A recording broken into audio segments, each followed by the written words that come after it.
Hello guys, আমি হচ্ছে সুমন। আর আপনারা দেখছেন সুমনজি ব্লগস চ্যানেল। এটা আমার ফার্স্ট ব্লগ। এখন বাজে 4:18 দিন।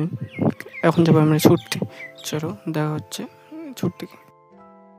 সো গাইস, ছোটা কমপ্লিট। এখন যাচ্ছি বাড়ি। চলো বাড়ি থেকে দেখা হচ্ছে। এখন বাজে 12টা। আর এখন সাংঘাতিক গরম। এত গরমে থাকবে একটু মানুষ, কিছু তো করতে হবে। একটা গরমে তো সব ভিজে যাচ্ছে। চলো তার সাথে পর দেখাচ্ছি। আমি একটা জিনিস দেখাতে ভুলে গেছিলাম।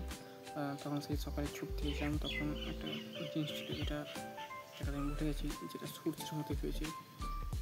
আমার দেখি ওটা সত্যি আমার বলছি জিনিসটাকে কিছুক্ষণ ধরে আমি তোমাকে গেছিলাম যে কী জিনিসটা। তোমাকে একটা ছবিটা দিচ্ছি, তুমি ছবিটা দেখো।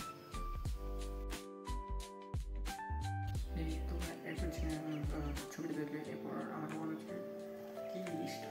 আমি ঠিক মনে হলো যে সূর্যটা হওয়ার মধ্যে আমি এরকম অনেক কিছু ঢাকা পড়ে গেছি। এটা তোমরা একটু ক্লিয়ার করো, কমেন্টে আমাকে জানাও।